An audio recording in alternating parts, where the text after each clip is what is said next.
It's my nerd world. Welcome to it. Glad you're here. I'm your host, Jon Justice. Lots to talk about on the show this week. Tickets for Celebration went on sale for next year. We'll talk a bit about that. Will my nerd world and Jon Justice be at the event? Yes, we will. We'll get into that on the show. Mark Hamill was talking about the rise of Skywalker in an interview, and a bunch of clickbait articles were born. Keri Russell was talking about the rise of Skywalker in an interview, and a bunch of clickbait articles were born.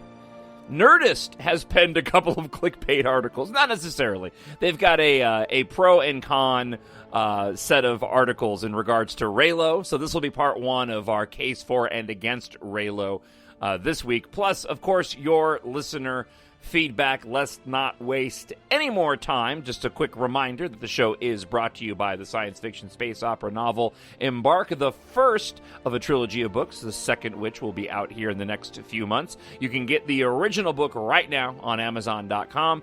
Kindle Unlimited, ebook, paperback, or audiobook narrated by me because I wrote it. All right, let's get right to it for this week. We've passed on all we know. 1,000 generations live in you now. But this is your fight.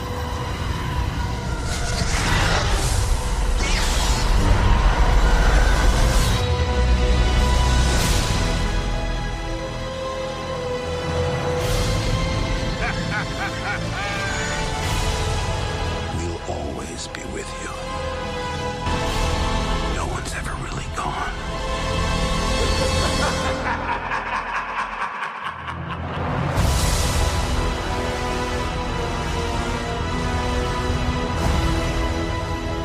Nothing will stand in our way. I find your lack of faith disturbing.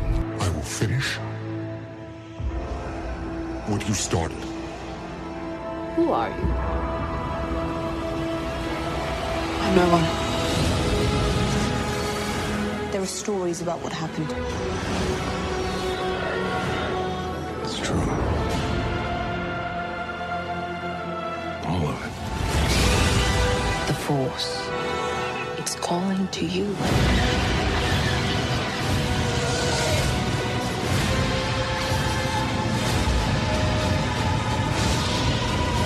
My nerd world. Just let it in. Welcome to a galaxy far, far away.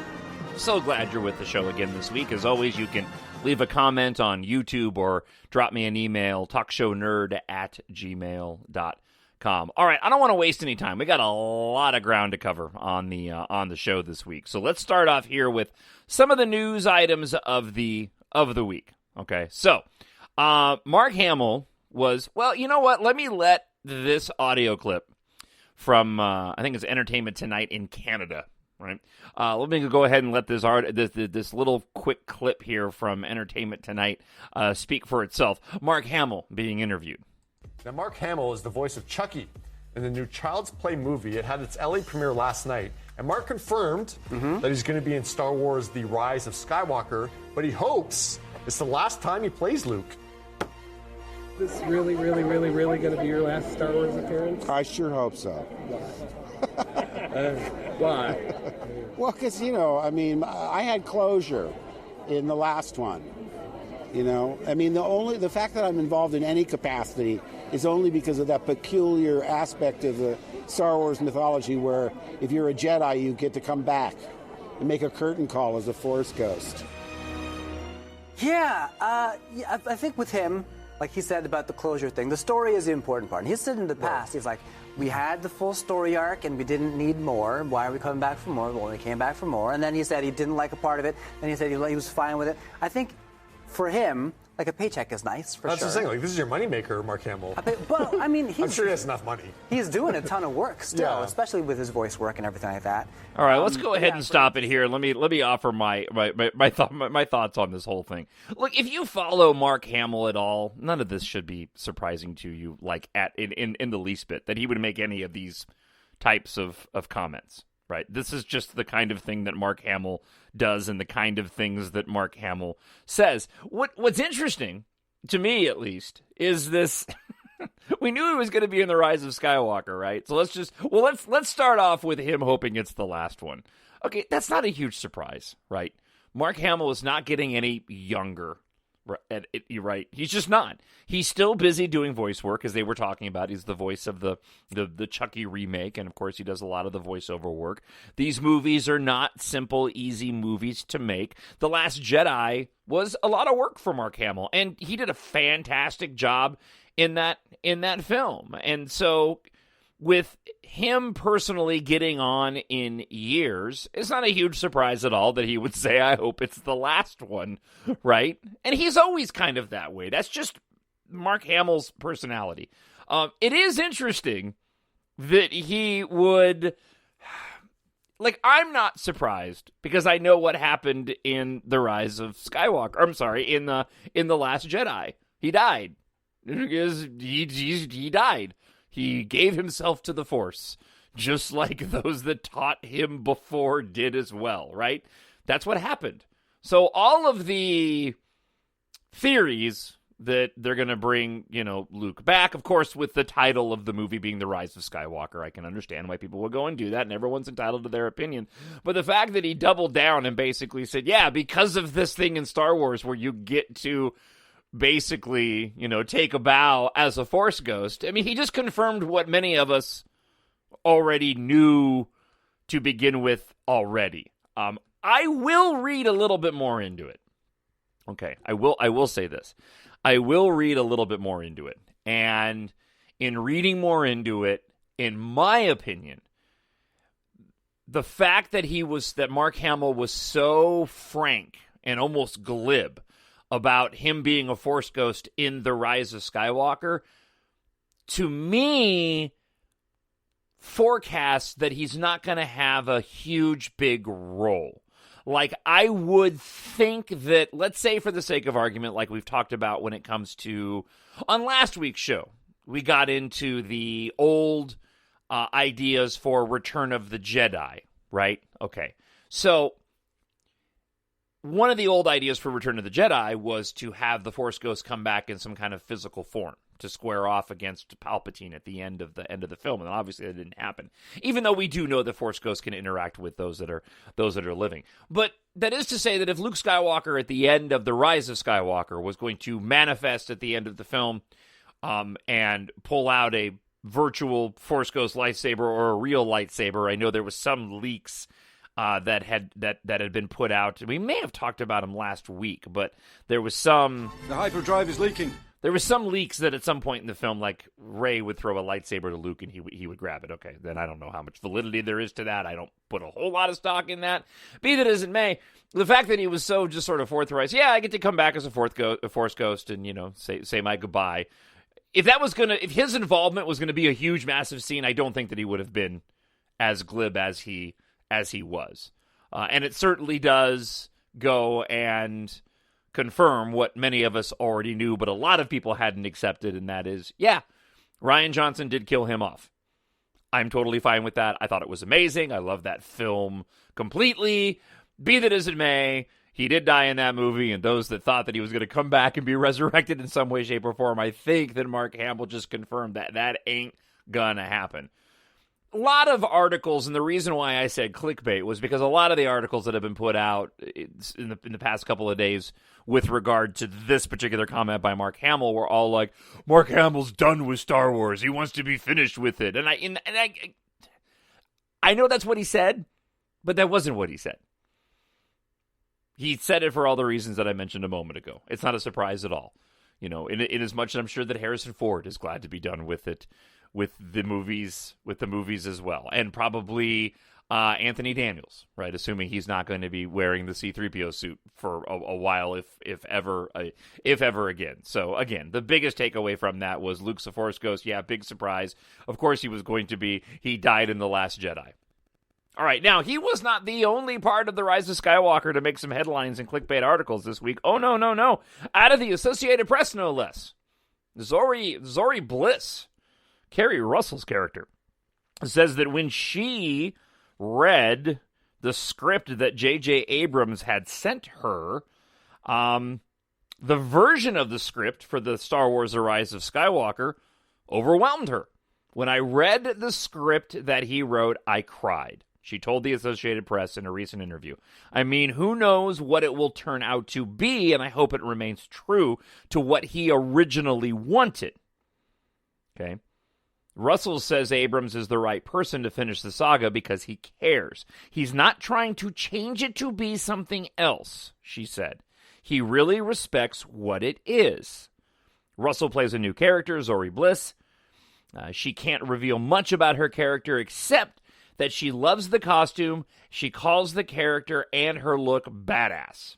She recalled Abrams told her she would need to wear a helmet. I was like, that is my dream job. I can see everyone. No one can see me. Hello, amazing.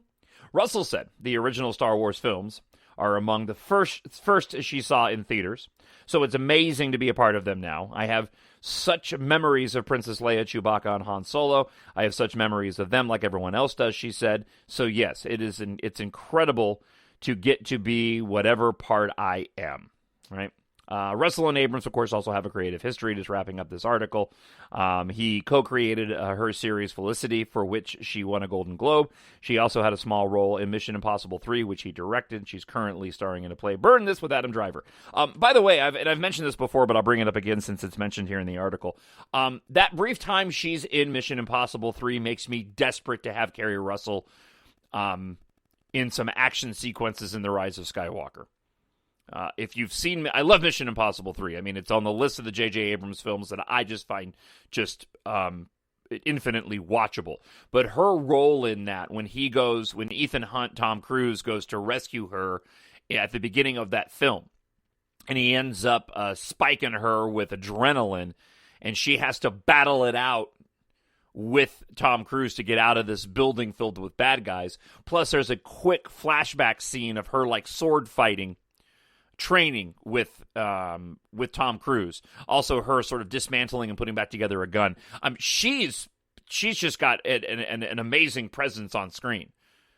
And the action sequences that she is in Mission Impossible 3, those small sequences alone just make me really desperate to want to see her in some action sequences in The Rise of Skywalker.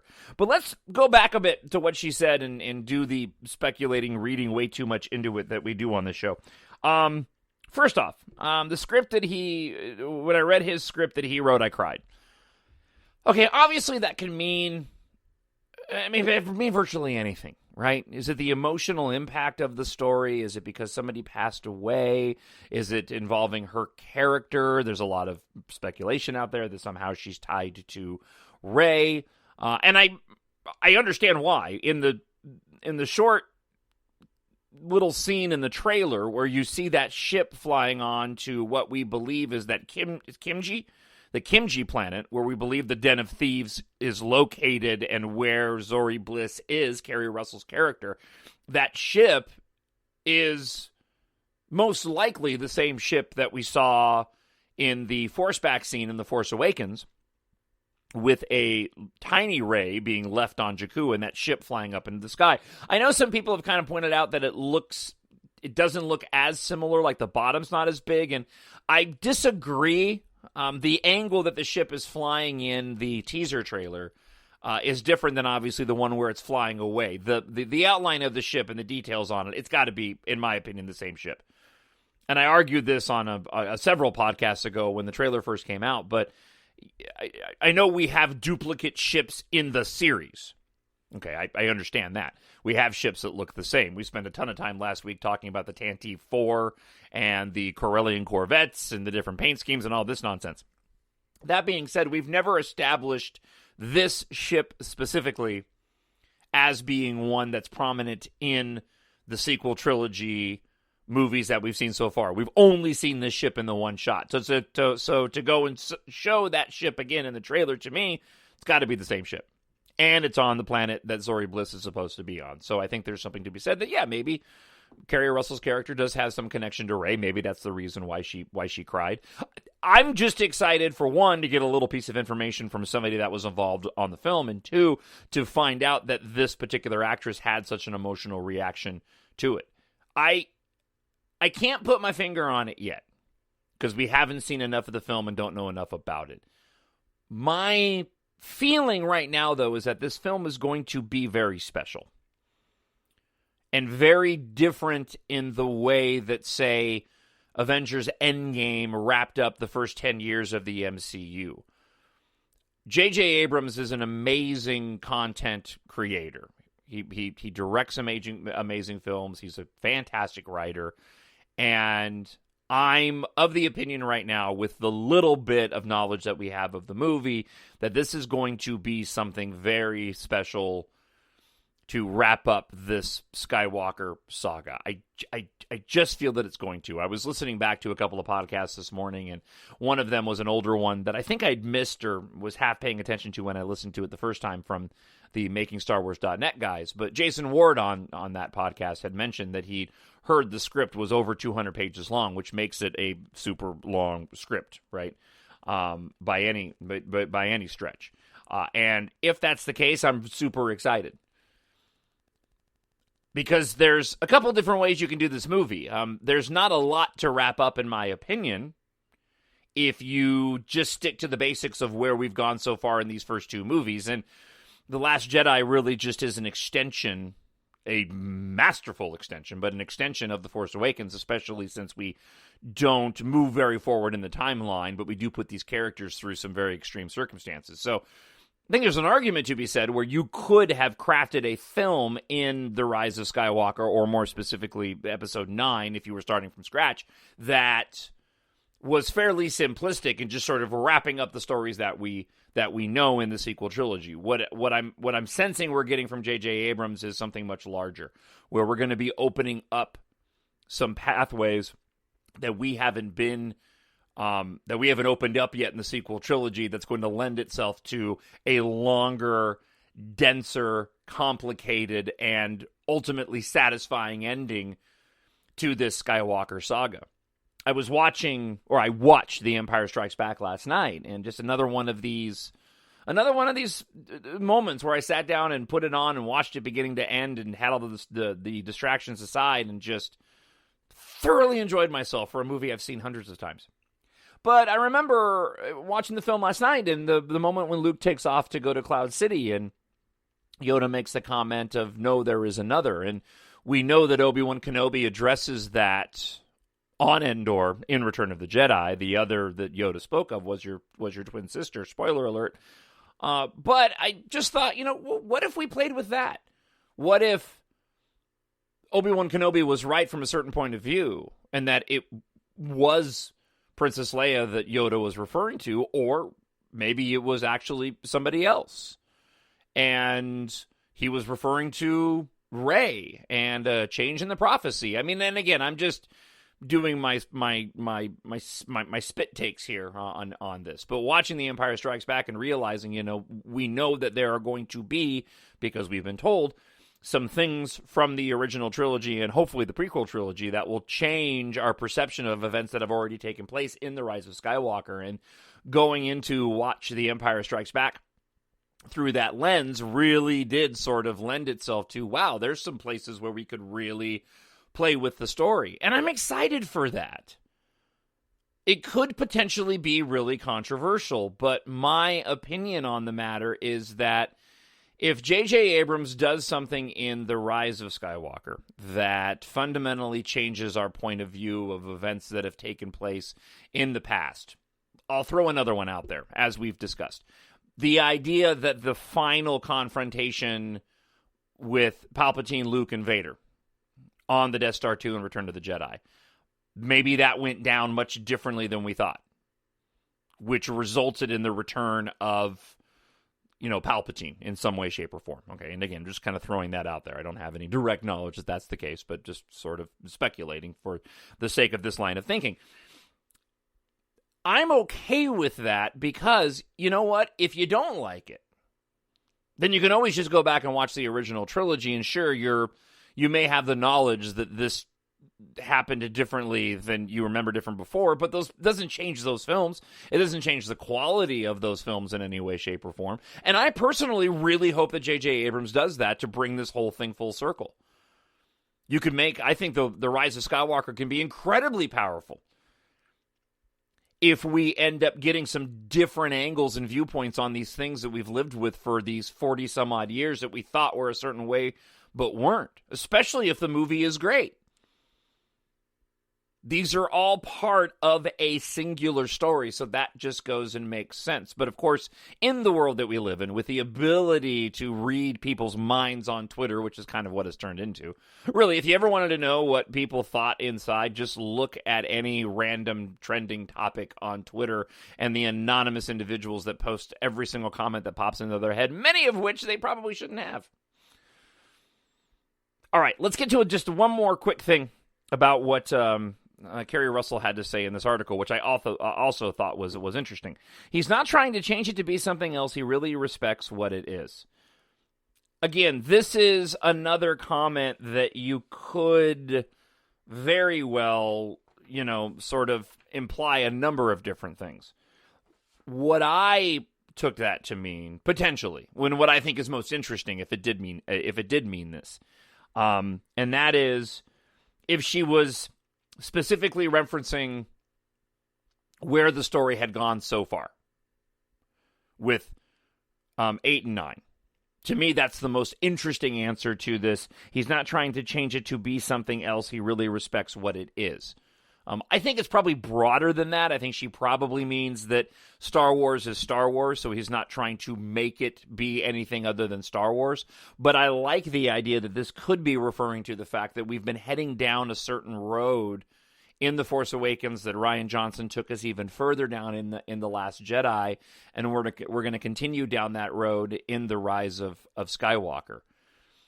This idea that we've discussed on the show that there could potentially be another team-up, although tension between Kylo Ren and Rey, but having to team up to fight against this ultimate evil that's been driving all of the bad that's happened in the galaxy this whole time excites me to no end. I know that we saw a bit of that in The Last Jedi, but to have that expanded upon and to actually have Kylo and Rey together and moving forward for a duration of the film, not just a scene, I just think would be incredibly powerful and exciting.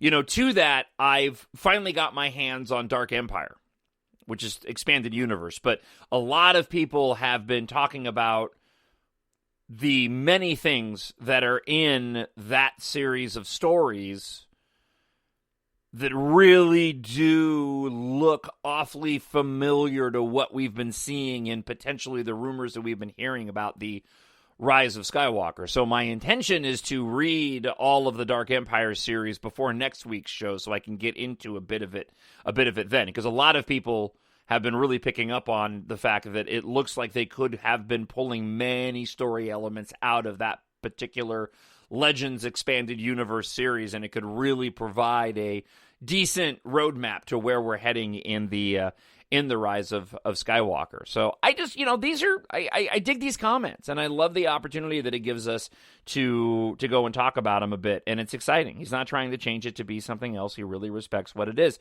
But what do you think? I want to get your thoughts on this. talkshownerd@gmail.com.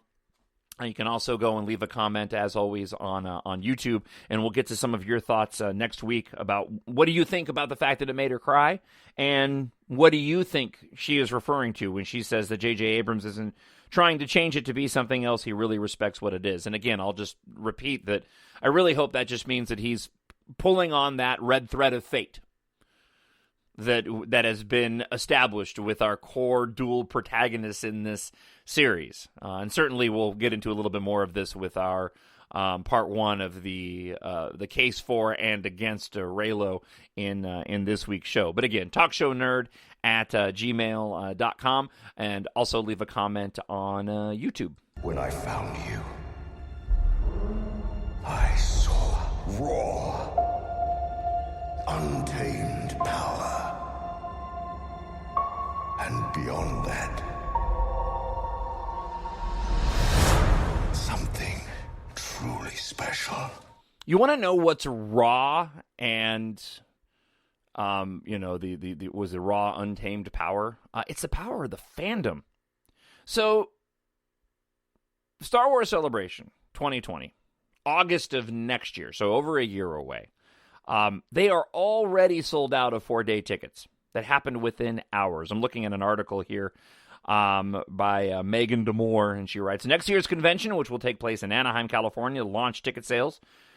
2 hours later, both 4-day tickets and the VIP-level Jedi Master packages completely sold out. According to Star Wars Celebration's Twitter account, Saturday day passes sold out within 4 hours, and other daily passes are available. I'll talk a little bit more about this later on in the show. I got my tickets for 4 days to go next year, and I'm really hoping to do the My Nerd World, the Star Wars podcast, live at the event on the podcast stage. And I want to give you some of my thoughts on what I think is going to happen at the event. But in promoting that for later in the show, I wanted to take a moment and just mention, yeah, man, the fandom has not died down at all. I know it's Anaheim and Galaxy's Edge is there, so that's what we're doing as a family when we go the few days beforehand, because we're going to spend the week there. I was born and raised in the Southern California area.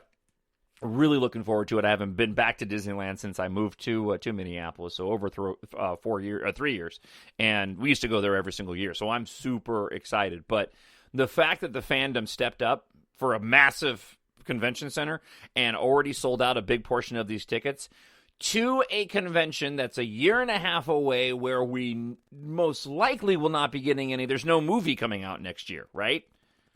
That really speaks volumes to the power of the fandom and how strong Star Wars still is, despite what you might read, like on the internets and stuff.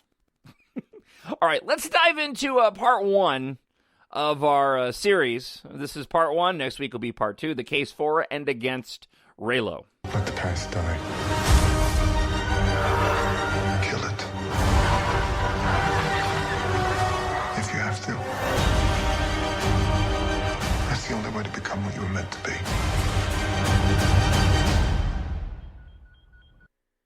So we'll call this segment the case against Reylo in Star Wars: The Rise of Skywalker. So Nerdist put this out about a week and a half ago. I was going to get to it on last week's show, and I just didn't. And there's two different articles. There's one written by Lindsay Romaine, the case for Reylo in Star Wars: The Rise of Skywalker. We'll dive into this particular article on next week's show. For this week, though, we're going to provide the case against Reylo in Star Wars: The Rise of Skywalker, written by Michael Walsh. All right, so let's go ahead and get into this, and we'll kind of just take it point by point and as we work through the article. So Michael writes this: Snoke was wrong to put so much trust in his young apprentice, Kylo Ren, but he was right about what Rey represents. She stands for the Force's hopeful counterbalance to Kylo Ren's evil, and make no mistake, he is the worst kind of evil. Born with every advantage in the galaxy and gifted with powers few have ever dreamed of, he could have been an agent of good and peace in a fractured galaxy. Instead, he gave in to his worst instincts, like the petulant child he is. And yet, despite all that, many Star Wars fans hope Rey and Kylo will end up in each other's arms after she saves his soul and pulls him back from the dark side. But she deserves so much better than Reylo, and he deserves so much worse. All right, so that's your opening paragraph. I could wipe out for the next 2 hours on that paragraph alone. But for the sake of time, let me just make a couple of points here.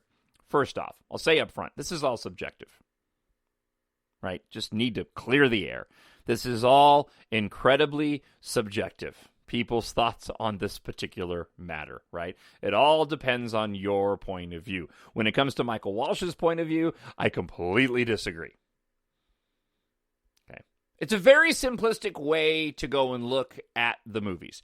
For example, my 12-year-old son had one of his same aged friends over.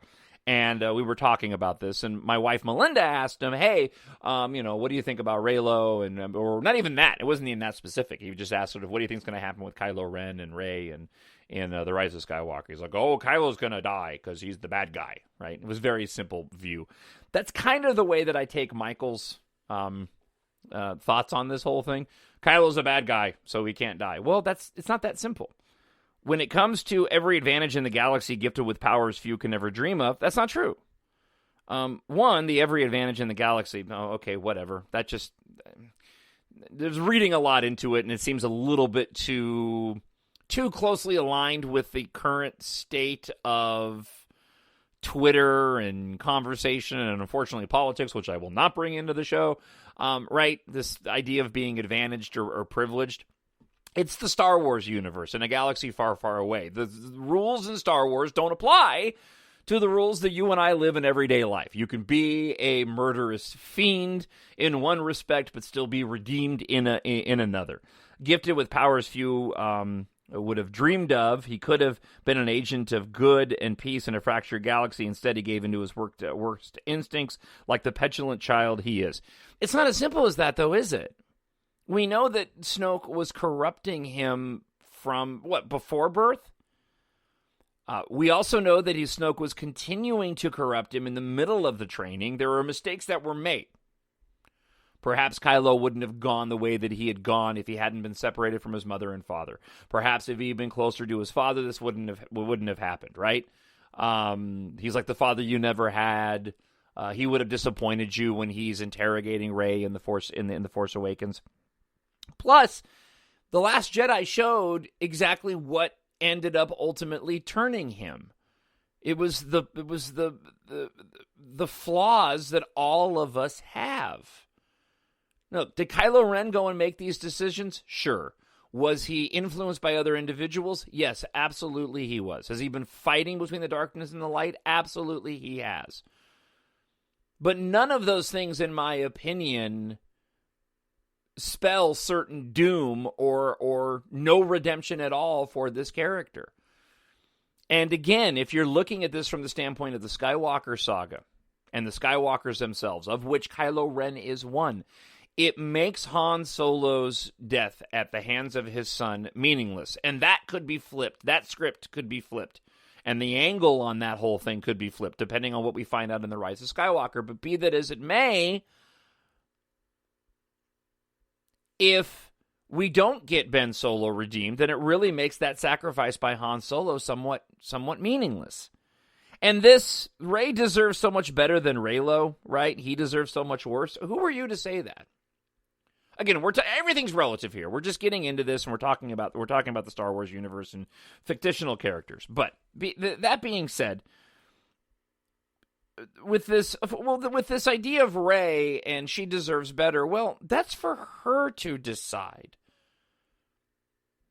That's not for us as a viewer to decide. That's for that particular individual to decide. And if she sees something, a connection that even goes beyond her, because we are talking about Star Wars, in this opposite of her, and sees that he can be brought back, right? Then who are we to say that she shouldn't be with him because she wants to be with him and she accepts the fact of his redemption and the rationale of why he went down the dark path that he did for the time that he did? Okay, let's get into more of this. The case against them ending up as a couple isn't just about how terrible Kylo Ren is, but that's a big part of it. Ben Solo's parents were two of the greatest heroes of the galaxy. His mother, a literal princess. It would be impossible to be born into more privilege than he was, even without his nearly unmatched Force abilities. And who did he have as his personal tutor to harness his amazing skills? His uncle, Luke freaking Skywalker. Okay, and again, I'm going to skip over the privilege part of it because I just think that whole argument is dumb, thin, and vapid in my opinion. Okay, no offense to Michael Wash. He's entitled to his opinion, but this idea of him being born into privilege, give me a break already. And when it comes to the powers that nobody else has, that's not true. What we learned in The Last Jedi was that anybody can have it, right?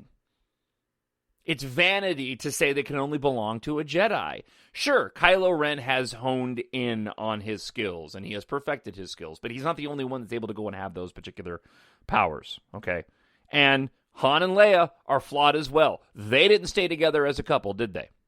And obviously, so is Luke. And Luke's always been flawed. Luke was making mistakes all throughout the original trilogy. And he continued to do so as he got older in The Last Jedi. Again, that's why I love that arc. And at the end, he comes back around to perform the greatest feat a Jedi has ever performed in a Star Wars film. All right, let's get back to the article.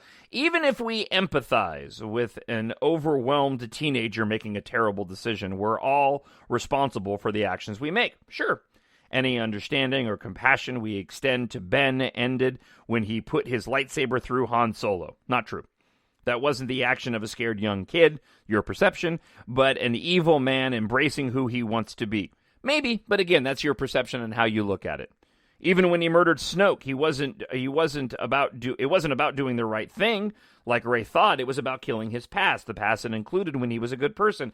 Not necessarily true. What if Rey had actually taken him up on his offer? What Kylo Ren thought he was doing was the right thing.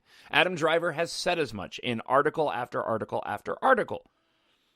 Right? The more interesting bad guys are the ones that feel justified in what they are doing, even though it might be bad. They think that they're doing the right thing.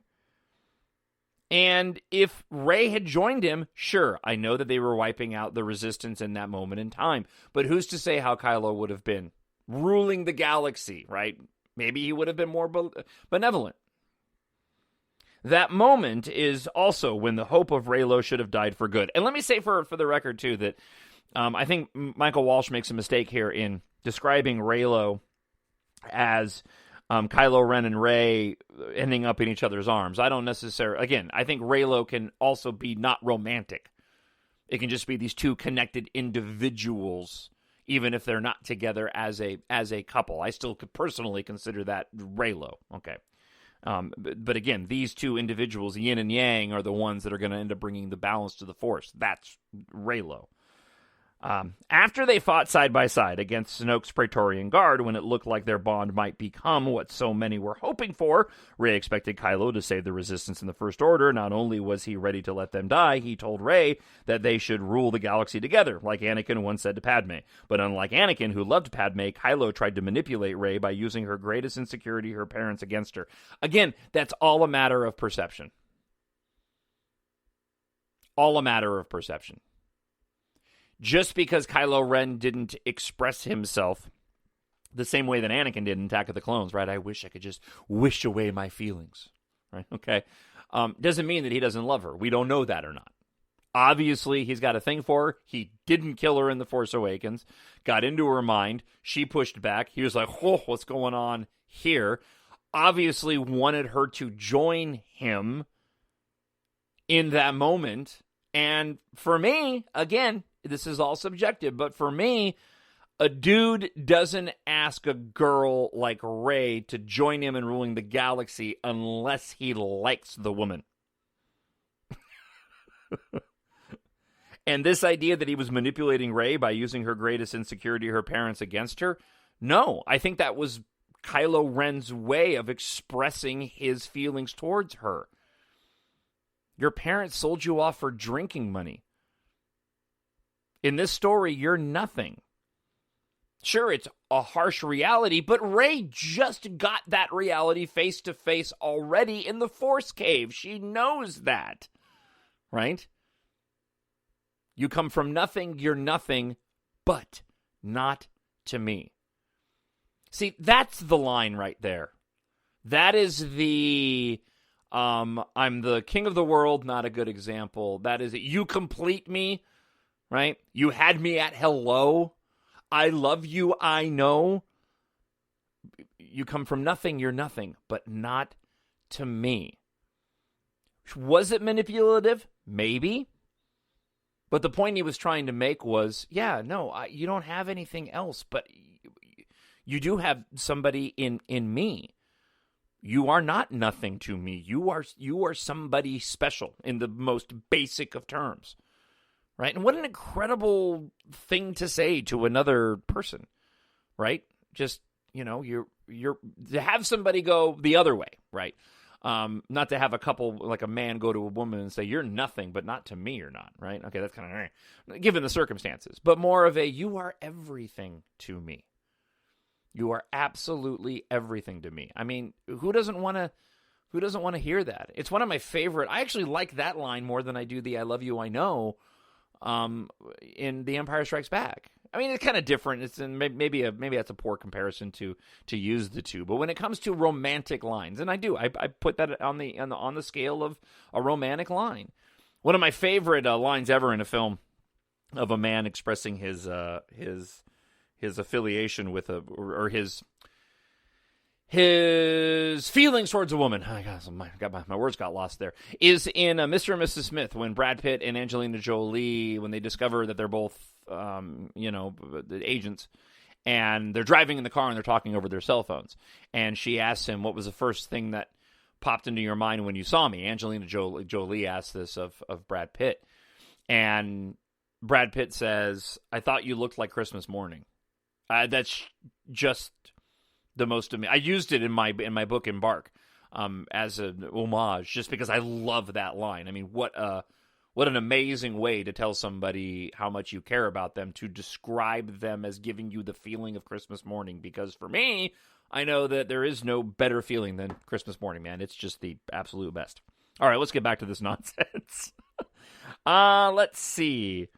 They were filthy junk traders. They sold you off for drinking money. They're dead in a pauper's grave in the Jakku desert. You come from nothing. You're nothing, but not to me. Yeah, that's a great line. That's just, you might as well say, you're awesome. I love you, and I want you to rule the galaxy with me, because I just got such a thing for you. All right. He told Rey, his force equal, and the one person trying to save his soul, that she was nothing except to him. Right. She only had value to him. You don't need to be a psychologist to recognize those are the words of an abusive man trying to coerce a vulnerable person into an unhealthy, toxic relationship. It's one of the most despicable personal moments in Star Wars history, but it didn't work on Rey because she's better than Kylo is bad. It almost did, though. How funny is that? I hadn't read that. I forgot that paragraph was in there. So, he tells you how far apart we are from one another. And again, how subjective this stuff is. This Michael Walsh guy took that line to be one of the most abusive ways a man can coerce a vulnerable person into an unhealthy, toxic relationship. And I just do not see it that way. Truth is truth, and that was truth. Unless it changes in the Force, in the Rise of Skywalker, that was Kylo Ren right there speaking truth, right?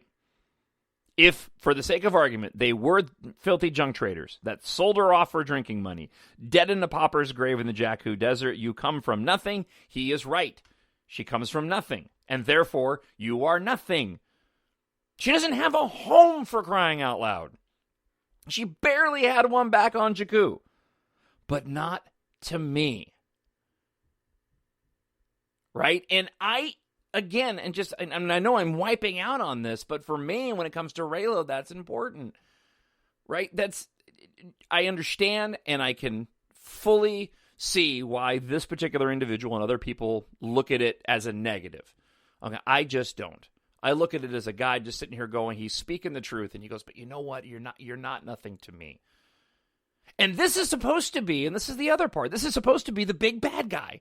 Why would he show that if he's Mr. Bad? You're nothing. I don't need you. Go away, little girl. But that wasn't what he did. Okay, sorry. All right, let's get back to this. Ben Solo was born with every advantage. Rey wasn't. I'm so tired of this privilege argument in this article, be that as it may.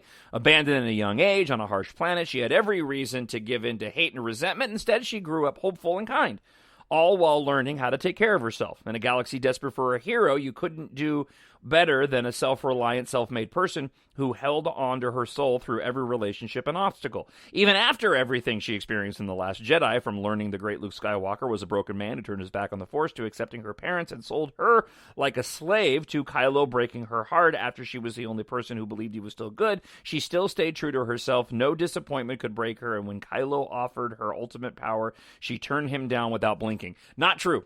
She did blink. I think she thought about it for just a brief moment. And in that scene, she clearly was thinking about it. And here's the thing. What better counterbalance to bring Kylo Ren back than an individual like Rey, who knows there is another way and has the strength to go and show that person how to do it? It's the yin and yang. He is right in a sense that Kylo Ren did come from a privileged place in comparison to Rey. But that's what makes these two individuals the perfect balance for one another and why they need to come together, in my opinion, in The Rise of Skywalker to provide that ultimate balance between the two.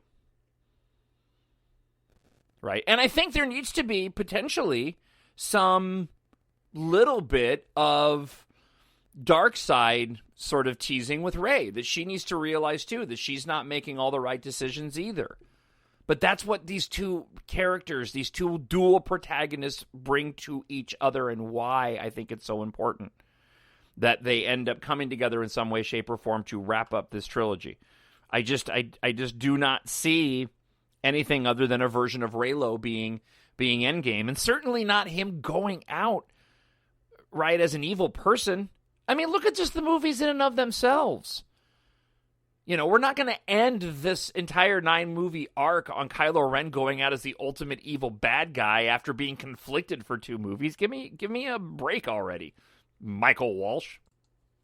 And I really hope I'm not coming off as too negative on all this. Again, I respect Michael's got his opinion, but this is the case against Reylo, and so I really hope that I'm not coming off as too harsh. I'm not trying to. He's entitled to his opinion, as I am entitled to mine, and sharing it with you. All right, let's get back to a little bit left in this piece. They might be equal in their use of the Force, but Rey and Kylo are total opposites as human beings. The idea that they should end up as a couple extends to him a fate he doesn't deserve. Nothing he has ever done in his squandered life of infinite opportunity makes him worthy of her love. I'm sorry. Again, we're talking about a galaxy far, far away. There are different rules that apply, but that to me just doesn't fly. You could make that same argument, and this is what I would be curious if I were on a debate stage with Michael Walsh and say, you could have made that exact same argument going into Return of the Jedi about Darth Vader. Even prior to the knowledge of what we had in the prequel trilogy, I think, which both adds and takes away from the redemption part of it, right? You certainly get the background of why he fell and how Anakin Skywalker fell because of his love, in large part because of his love of Padme and his fear in giving him the dark side, trying to save his wife whom he adored. And killing younglings is a really, really bad and horrible, awful thing. And he still got redeemed at the end of Return of the Jedi. And you could make the same argument that Michael Walsh is trying to make in this piece, right? That he squandered a life of infinite opportunity makes him, right, unworthy of her love. Far worse, though, is what it could mean for her. A truly great person with a good heart, Rey deserves a lifetime with somebody worthy of the wonderful human being that she is. That's to say that Kylo Ren isn't or couldn't be a wonderful human being. That he hasn't been, while he's gone along with the dark side, that dismisses completely the influence and the power the dark side has had over him and the fear that's been instilled in him and his master failing him. It really is so very reminiscent of what happened in Revenge of the Sith, right? In my view, the Jedi are evil. Well, then you are lost. In Kylo Ren's view, he was being dark side manipulated by Snoke in the middle of his training with Luke in the Jedi Temple. And in a moment where he needed his master saw into his mind, saw the disaster that was going to come to him and to Luke because of what he would become. And Luke, in that brief instant, thought he was going to end it and then realized what he was doing was wrong, but it was too late because the young Ben Solo looked and saw his master standing over him, ready to strike him down with his green lit lightsaber. And in that moment, the people around him failed him. And that's another really important aspect of this. Kylo Ren certainly bears some responsibility, and I think there will be some level where he's going to have to deal with that. On top of the fact that it's just going to wreck a person to have done as much evil as he's done, right? Just internally. But the people around Kylo Ren are also partly responsible for the person that he became. Did you create Kylo Ren? Leia was probably wrong to send him off with Luke, seeing the darkness in him. The dream of Reylo is about hope itself, that no matter how dark things get, hope is never lost. But the dream of Reylo is entirely about Kylo Ren. It makes Rey's story a story that is honorable and good about him, and he doesn't deserve that any more than he deserves her. Kylo Ren's soul can be saved, just like Darth Vader's was, but that doesn't mean the person who saves it shall also end up with him. Darkness rises in the light to meet it, but light doesn't have to love darkness to do it. Rey is who she is so that she can bring Kylo Ren, so she can bring Ben Solo back, so that together they can stop the ultimate evil in the galaxy. I am sorry, Michael Walsh. I disagree with your case against Reylo in Star Wars. Next week, we will dive into the very well thought out, and I'm completely biased here because I like what she has to say, thoughts of Lindsay Romaine, the case for Reylo in Star Wars: The Rise of Skywalker. It starts off with this, and then again, we'll get into this on next week's show. What does it mean to have a soulmate? There are millions of definitions across religions and philosophies in poetry and literature and plays. The concept is often tied to love. It's the completion of oneself, two souls diverged, seeking the other half. And that's just the opening to the case for Reylo in Star Wars: The Rise of Skywalker. And again, we'll get into part 2 of this little series that we're doing on My Nerd World on next week's show. And I am very much looking forward to it. In the meantime, let's go ahead and go here. Something inside me has always been there. But now it's awake. And I need help. All right, a few more thoughts before we dive into listener feedback. I had a lot to cover in listener feedback this week. As I mentioned before, Star Wars Celebration went on sale. I'll be going next year. I'm bringing the family. We're going to spend a week down in California. We're going to go to the park for the first few days. In the Monday, Tuesday, Wednesday before the convention starts, and then obviously be going to the convention for the weekend. Look, I'm super excited, and I think it's awesome that the fandom has stepped up the way that they have in having the 4-day tickets sell out as quickly as they did. And I hope that everybody has the opportunity to get their tickets. I was tweeting with a friend of the show who lives in Puerto Rico, I believe. And unfortunately, they were unable to get tickets, and the 4-day tickets sold out, and so they were really worried they weren't going to be able to get single-day tickets. And so I hope that everybody has the opportunity to get their tickets to come to the event if they wanted to. But considering the fact that there's no big major release, it's kind of surprising that it sold out as quick as it did. As I mentioned earlier in the show, I fully intend to apply and hopefully do the show live on the podcast stage at Star Wars Celebration. I would absolutely love to do that, and the opportunity to meet a bunch of you, if you're planning on attending, would just be fantastic. Also considering maybe doing a book signing somewhere, as all 3 of my Embark series books they will be out by next year. We're still editing Treasure in Darkness, which is book 2. We're almost done with the editing, and then that'll go to proofreading, take a couple weeks, and then we'll be releasing it, all the versions, just like the first book in Kindle Unlimited, ebook, audiobook, and paperback. And I'm right now 30,000 words into the finale, which I'm not ready to divulge the title yet. But I actually hope to have the finale out by the beginning of January. So when I go to Celebration next year, 2 different things. Really hoping to do the show, the podcast there, and also hoping to perhaps do a book signing if there's enough demand for that. So expectations of what they're going to do at Star Wars Celebration next year and what they're going to announce will be well into Mandalorian by then. We'll be a year away from the Cassian Andor series, so hopefully we'll get some footage on that. We know that Bob Iger had said that there would be a 3rd live-action TV show, so perhaps we'll get some information on that. There's a Michelle Renoir. Did I say her name right? Let me double-check that. Yes, it was Michelle Rejwan. Lucasfilm names the Star Wars Rise of Skywalker producer Michelle Rejwan as the Senior Vice P of live-action development and production. I don't have a lot of thoughts on that. A lot of people have done some commentaries this week, and some podcasts have talked about it. She could potentially be like the Kevin Feige of Star Wars. She's worked with J.J. Abrams as his personal assistant for years, has some producer creds. Of course, her producer cred on Star Wars The Rise of Skywalker is the one that sticks out the most. I'm assuming that means they've got a lot of faith in what this film is going to be. I'm just excited for anything that has the Star Wars franchise and the content creation part of it moving forward. And so it's exciting to me when anybody gets named to a new position, and I'm sure that she's going to do a fantastic job. But getting back to Celebration, what will we have during Celebration?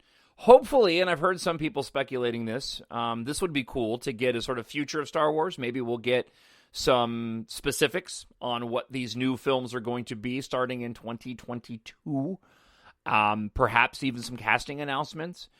I know that Celebration is going to really be focusing around The Empire Strikes Back since it will be the 40th anniversary. As a matter of fact, they're already billing it as such. When you purchase your tickets for Celebration, included in that was an opportunity to purchase early some Star Wars Celebration gear, including a 40th anniversary t-shirt, hat, and pin for The Empire Strikes Back. So I imagine there's going to be a panel devoted to The Empire Strikes Back, probably a viewing of The Empire Strikes Back. I hope that they do some big movie panels in some way, shape, or form for future films. That's where my first love of Star Wars will always rest, is in the films. And I know that we've done celebrations before where it wasn't totally the focus, but without a movie coming out that year or the year after, I hope that Disney and Lucasfilm both recognize the importance of making sure that they feed the fandom what they need when it comes to the theatrical releases of these films. And we'll be so far removed from The Rise of Skywalker by then, the Blu-ray will have been out, that hopefully they'll be comfortable to let us in on what they have in store and what part of the timeline and where in the galaxy we're all going to be visiting. So are you going? Let me know. talkshownerd@gmail.com. Leave a comment on YouTube. We got a year and a half before this event, and I really hope it turns into an opportunity for us to meet each other. So if you're going, by all means, let me know, and let's start a dialogue and conversation. And at a bare minimum, we can do a My Nerd World, a Star Wars podcast meetup at some point in time during the event. You guys all feel like friends to me, and I can't tell you how much I appreciate you writing every single week. And for those of you that I haven't met but have been with the show since its beginning, some almost 180 episodes ago, I really hope that you're going to be able to attend, and we'll have the chance to meet, along with fellow podcasters as well. Love to be able to meet up with the Girls of Saber and Zach and Zinger if they're planning on going from Knights of Vader. That would be just fantastic. So again, draw me an email, talkshownerd@gmail.com, and also leave a comment on YouTube. All right, so I guess we'll go ahead and dive into to listener feedback, since I've already gone on for an hour now, and of course that was not my intention once again. As always, though, we need the right intro. I need someone to show me my place in all this. And that's you, and when you write me, I really do appreciate it. All right, we'll start off with MJ. MJ says this, love your podcasts and love and your love of everything Star Wars. Your positivity is infectious. Thank you, MJ. Appreciate that. Been a Reylo since 2016, and I absolutely believe Ben Demption and Reylo was the plan from the onset. However, once JJ was announced as the writer and director of 9, I started to temper my romantic Reylo expectations. You put into words perfectly what was rolling around in my head, how JJ writes Ben and Rey may well be influenced by the times we're living in. Without getting into the weeds of politics, but with the Me Too movement and how sensitive we have become to the male-female interactions, i.e. male toxicity, I do wonder if his take on Reylo in The Rise of Skywalker was influenced by that type of discourse. Daisy herself has used the term toxic a few times now, and since she knows the end of the story, I do take pause. I guess I'll find out. I find it somewhat odd for the lead female to say, nah, too toxic for me, and then have a romantic Reylo happen after all. I hope I'm wrong. As a female, a wife, and mother of a son, and sister of 4 brothers, I really don't hold Kylo Ren responsible for the actions of males in my life. He is a metaphor for all of us learning to navigate the dark side that we all have in us. That is, you know what, MJ, I could honestly wipe out on that for a long time. And that, to me, is the heart of this particular issue. Star Wars is fantasy. It's a galaxy far, far away, tapping into the stories that we were told, or that have been told for generations, right? Just the basic straight-up good and evil. But it also is about redemption, and it is about the flaws that we are in people. And, yeah, there is a bit of myself that I can see in Kylo Ren as a man, and the mistakes that we made. And the mistakes that we make. Again, they're not on the level of having a kitty litter box full of the remains of ashes of individuals that I've killed.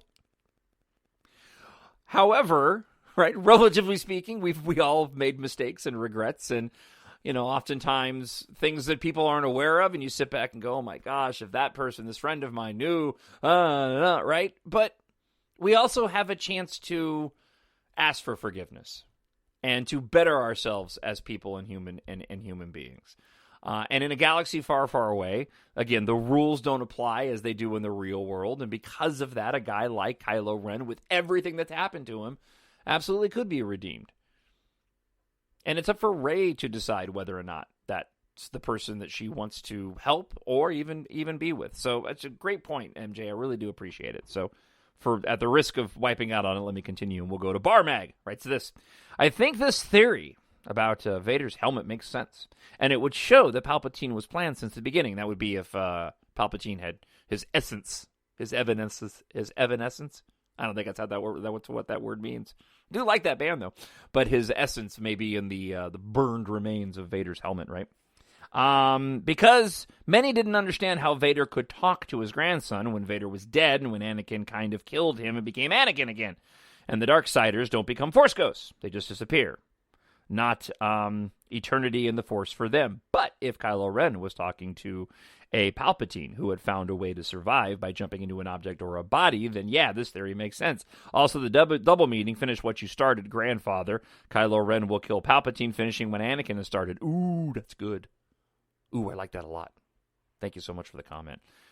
Yeah, I mean, that kind of hinges upon how much, again, that Kylo Ren knew of Anakin Skywalker. And this goes back to what I mentioned early on about The Rise of Skywalker and the potential that this movie could very well be about Kylo Ren discovering what actually happened to Anakin Skywalker. And in that, he realizes how he has been duped this whole time.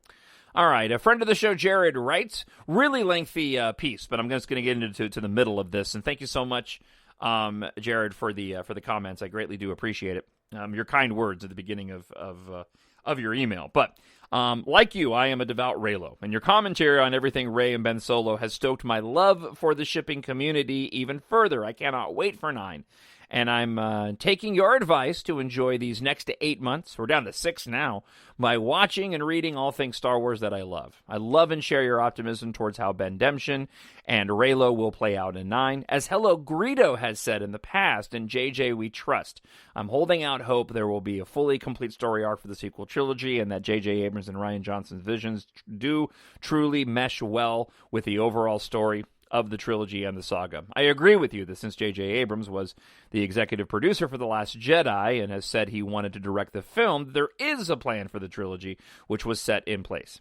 I love how you relate this to your science fiction book starting with Embark. I cannot wait to purchase it, by the way. I love your shameless plus for the book, as it is good publicity for you anyways. Even though I've been busy, I will purchase it soon and will definitely be a part of my summer reading this year. I think I've said everything I wanted right now. Thank you so much for everything you do. You have an amazing and incredibly fun podcast. Thank you so much, Jared. I really do appreciate it. And if you get the chance, if you haven't purchased it yet, everybody, Amazon.com. If you want to support the show, I won't ever do a Patreon. And I'm not against that. It's totally fine. But for me, if you want to go and support the show and what I do for either yourself or a friend, go and pick up a copy of my book. The ebook is $2.99. The paperback is the lowest that I can sell it for at $11.99, and it's big. It's over 120,000 words. It's kind of an epic.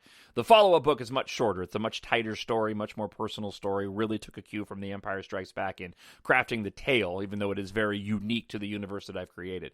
But if you go to Amazon.com, $2.99 for the ebook.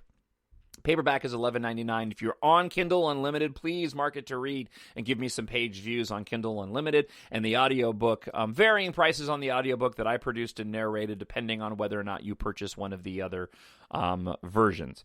Quick shout out to Hello Greedo, by the way. Not totally familiar. I haven't watched a lot of Hello Greedo stuff, but I have as of late. And just watched a video of his take on Galaxy's Edge, which I really appreciated. And sort of a counter to the complaints that there's no like old school Star Wars in Galaxy's Edge, and what Hello Greedo pointed out was in his visit is that they wanted to create an experience in a world set in a particular place and time, and that's what they did. That's why I love it. He said if they, and I agree, if they had turned Galaxy's Edge into sort of a roaming cast of characters from all of the films without any sort of connectivity or any sense of continuity, it would have turned into Times Square and all the characters you see walking around there in Times Square. I cannot wait to go to Galaxy's Edge. All right, J.O.B. writes this. If the Emperor possessed Vader's helmet, it would be after Palpatine has been thrown down the power generator, and that wave of energy shoots back up, enveloping Vader's helmet.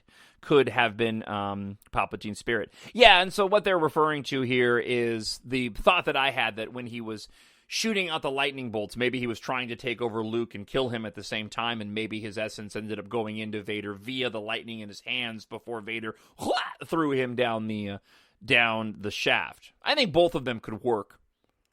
I'm guessing at the end of the day it's going to have nothing to do with Palpatine's return. Just my guess. It seems too on the nose. But who knows? Thank you so much for the comment, though. Percy writes this. Yay, I'm so happy with the new update. As usual, amazing content. Thank you.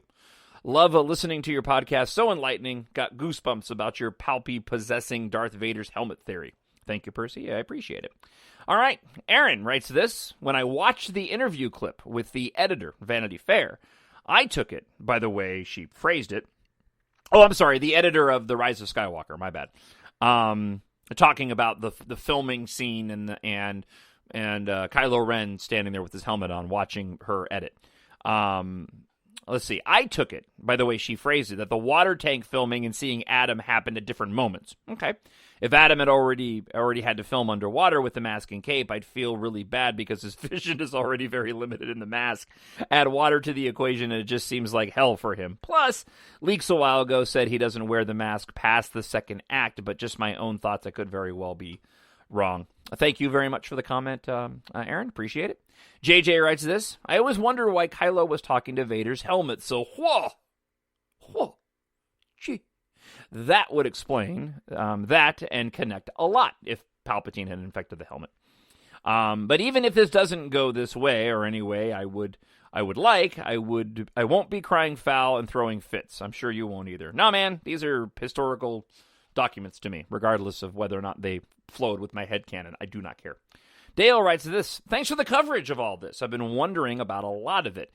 I have a little question. A while ago, we had leaks of an oracle. What part does it play? Will there be more clones in red armor? Yeah, so the oracle leaked with a drawing of it, covered in a past episode, that Kylo Ren visits this oracle-looking creature at some point in time, and he gets him some information. I haven't heard anything about the oracle since that leak, so I don't know how it plays into it. And because, I mean, right now, we don't really know totally the structure of the film just yet. I would imagine over the course of the next few months, and certainly with the full trailer, we'll get a much better sort of understanding of how this movie is going to flow.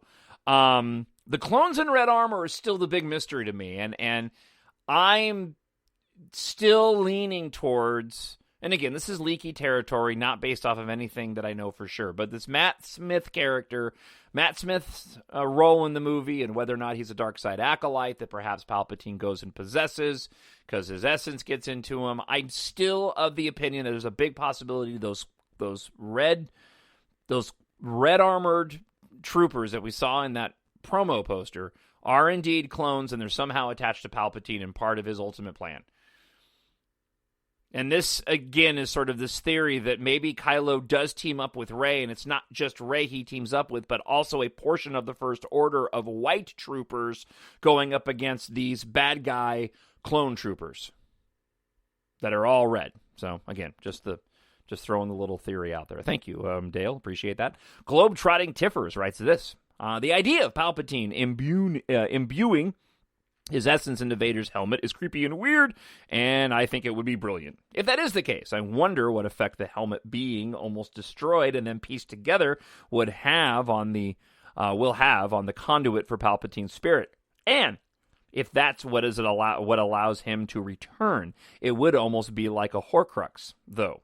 Thank you. Always appreciate your thoughts, preparation, providing us hours of entertainment, and for your thought-provoking questions. Thank you. Appreciate that, Globetrotting Tiffers. Quick thought just popped into my head, which is why I love going through the listener feedback. But the putting together of Kylo Ren's helmet back together. You think maybe, let's just say for the sake of argument, let's say that Palps is in Vader's burned helmet.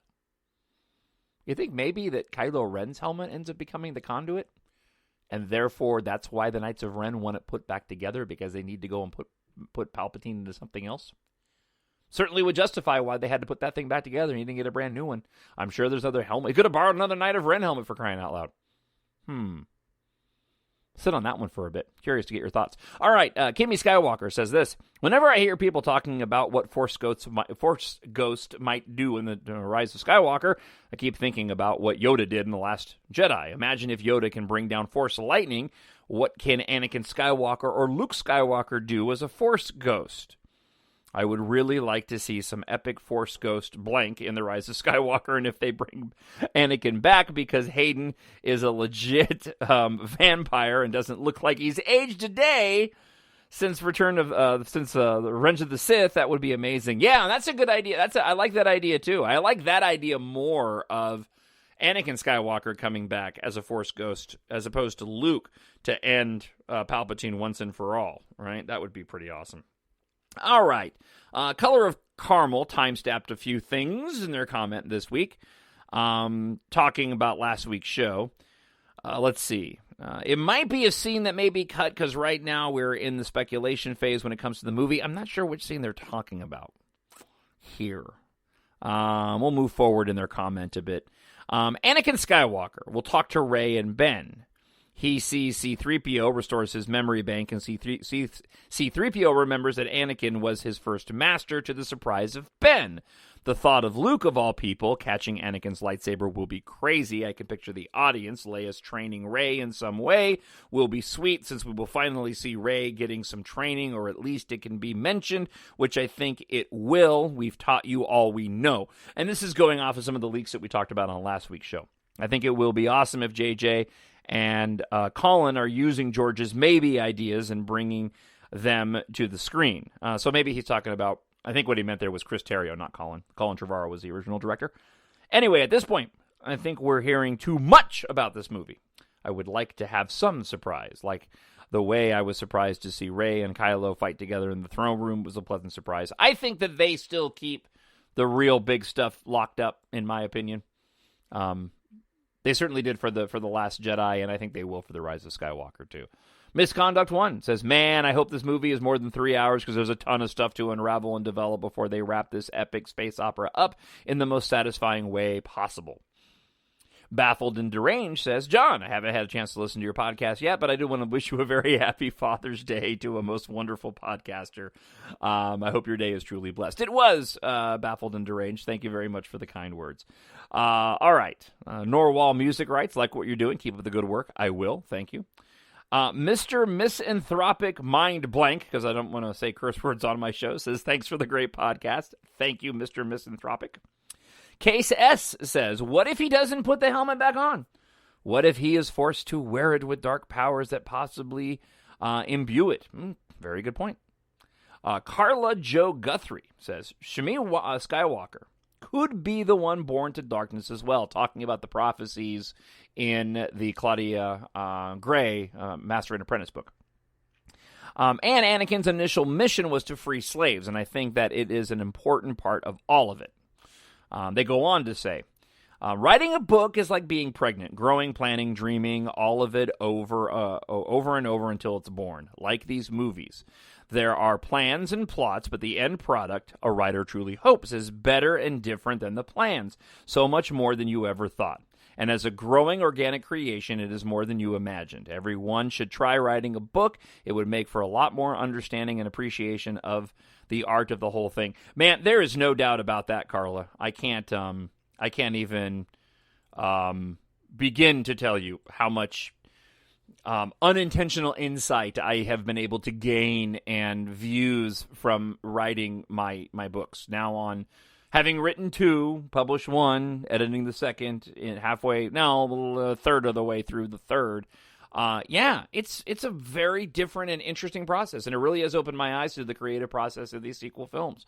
Even today, I was working on getting my word count done for the third book, and there was a moment I was stuck on where we were going to go, and I write what I would want to see in a movie and what I find interesting, and I was just kind of stuck. And so I put the book down from the laptop and just kind of walked around and did a few things, and through that I ended up landing on some really cool ideas and was able to meet my word goals for the day. So thank you for the comment. Really do appreciate it.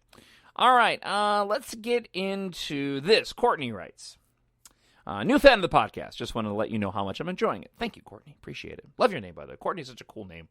That's one of my favorite. Courtney is I've always dug that name.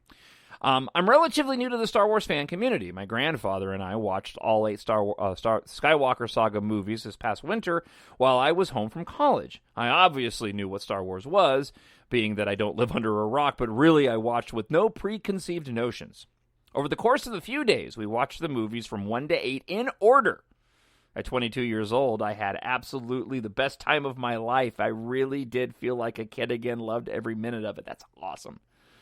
I know that puts in a unique position compared to most fans, but I'm glad I got to experience the movies the way that I did. Because of it, I've been able to really appreciate every single film. The Last Jedi is my absolute favorite, with a complete understanding of what these movies are about. Anyways, I spent the last 6 months diving deep into the fandom. I was shocked at the negativity that has surrounded the sequel trilogy, but having found your podcast, as well as Girls with Sabers, has been a breath of fresh air, so really thank you. Sorry for being long-winded. Do not apologize, Courtney, but I really appreciate what you're doing and absolutely love the show. Keep doing your thing. P.S. The whole Palpatine possessing Vader's helmet theory is sick. That would be the coolest thing for me if Kylo/Ben had been talking to Palpatine through the helmet and not Vader. Blows my mind. I appreciate all everybody's comments. I'm so happy that Courtney wrote in because I love this new perspective. And Courtney, please write in anytime, because it really does speak to the power of the storytelling and the fact that you are a 22-year-old individual who watched these movies in the episode order and it had that big of an impact on you is really, really flippin' cool. For a lot of us, right, for those of us that, like for me, I'll speak for me, but I know it rings true for a lot of you. For those of us that saw that first movie in the theaters, that just changed everything, changed our lives. My life has been forever changed by Star Wars. It is a fabric of it's a huge fabric part of who I am. Anybody who knows me cannot not associate Star Wars with me, kind of like with Depeche Mode. But that's because of how big that movie was and how different it was and how impactful it was.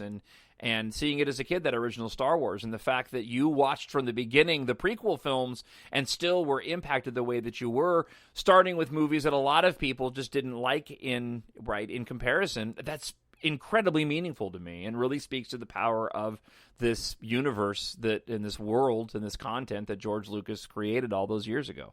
Again, thank you so much for the comment. That was fantastic. All right, Christina writes this. Finally had a chance to read your book, and I greatly enjoyed it. Thank you, Christina. Thank you so much. If you haven't gone to Amazon and left a positive review yet, please go and do so. And if you have, thank you. But I really do appreciate it. Yeah, thanks. And Thea Gaia, friend of the show, says this. I like your theory that Palpatine is actually talking to Ben through Vader's helmet. I have a theory I've been thinking about as well. All right, give it to me.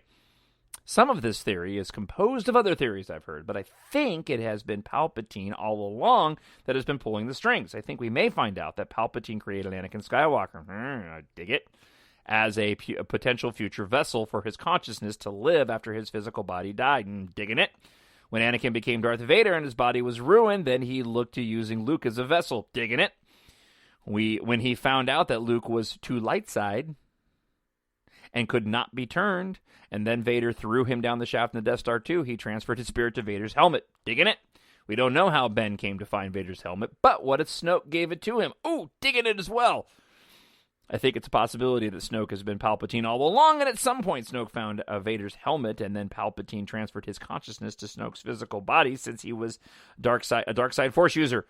When Ben was born, Snoke/Palpatine started the process of entering his mind and manipulating him to turn him to the dark side, so Palpatine could eventually use Ben as his next host body. I still believe that Ben thinks he was talking to Vader. He's actually talking to Palpatine. Yep, I know. I dig all of it. There was an episode I did, and I'd have to go back and find it. Well, let me wrap up. Let me wrap up the. I got one more here, and then let me make my comment before we close out the show this week. Ray1 writes this awesome podcast. Thank you, Ray1. I appreciate that. Skydrathic, friend of the show, says, I never before possessed a Star Wars item, and it's thanks to you who keep my excitement going that I am now the proud owner of a black cap with a big fat golden Reylo letters on it. And you bet I'll be wearing it in the theater in December. I really dig your theory about the Force lightning, but I don't think it will happen. Because, as you explained, it makes complete sense for Palpatine to try to take over Luke's body back then, for it would be the first time he went for a younger, better apprentice for the stronger one. Ergo, what if Palps had tried to also take over Master Windu's body? Gotcha. For he had been the only Jedi Master strong enough to withstand him. It would also explain the weird thing of why all the Sith and direct apprentices of Palpatine, but not Anakin, could use Force lightning. However, that would mean there are two types of Force lightning, and I think that is very unlikely. Yeah, I tend to agree. For some, Force lightning would be used to kill people. Spoiler, like Asajj versus... And then, I got lost here. Like Asajj Ventress, excuse me. And then lightning to take over people's body, right? But since Darth Plagueis is the wise, was basically a plague, as in Parasite, he could survive by taking over others' bodies. Okay. And either Palpatine really killed his master, or Darth Plagueis took over the body of his new apprentice Palpatine, who was always on the lookout for a younger, stronger apprentice. Ergo, rule of two, in order to possess their bodies if they would have been finished. So listen, my apologies for the poor reading of that particular comment. However, I really do think there is going to be something about Plagueis in this whole theory. It makes them. I hope there is. It makes the most sense of tying all of these stories together. And as always, Skydrathic, thank you so much for the comments. So what I was going to mention there, and again, thank you to everybody who's written in, and as always, talkshownerd@gmail.com. Leave a comment on YouTube, and next week we'll be getting into the case for Reylo in Star Wars: The Rise of Skywalker, and more of your comments in answer to the questions posed on this week's show. And let me know whether or not you're going to be going to Star Wars Celebration. But you got to go back like a year and a half ago. I did an episode with Samantha, the producer of our radio show, who's also roughly the same age as Courtney was. I think she's 24 now. Brand new fan of Star Wars. Hadn't seen any of the Star Wars films before meeting me, so it's been a real joy introducing her to the franchise, of which she now really loves. But we did a lengthy article before The Last Jedi came out, or a lengthy podcast before The Last Jedi came out, getting into that very issue of the prophecy, whether or not Palpatine did influence Anakin, and getting into this idea that maybe it was Rey who was the chosen one all along. So for next week's show, I'll go back and find that episode and give you the number so you can go search for it on the feeds if you want to. I'm very curious, honestly, to go back and listen to it myself just to see what it was that I ended up saying and how much of it maybe still rings true or plays into what we know about the rise of Skywalker. So with that, made it in under an hour and a half. I had no intention of going that long, and I never do. Thank you so much for checking the show out. Talkshownerd@gmail.com, as you know. Please visit any of the advertisers you hear on this program. That is incredibly helpful in its and its longevity, especially now that I'm under this program with Spreaker. And just, again, if you want to support the show, you really enjoy listening to it every day, and you haven't gone to purchase a copy of my science fiction space opera novel, Embark. In the future, car culture has been replaced by air and space flight, and the world is thrust into a horrible situation, an industrial disaster, when a corporate madman tries to take over as humanity escapes to the stars, and our protagonist, Taft Guardia, and the girl that he loves, Katha, are also thrust into a story after uncovering a mystery that could help to provide safety for those that are escaping Earth from this madman sent Argum. It is, again, the first of a trilogy. Go to Amazon.com, pick up the ebook for $2.99, the paperback, audiobook, and Kindle Unlimited. Leave a positive review if you haven't done so already and you've read it and you've enjoyed it. And, I hope you go and check out the book. The reviews have been great, and I can't wait to get the second book out. It's been a real fun journey and really helped in the commentary on this show, going through these creative processes? Trying to be creative. All right, thanks for checking it out. We'll talk to you again next week. Looking forward to hearing from you. Until then, here is Obi-Wan Kenobi. Bye. The Force will be with you, always. My nerd world.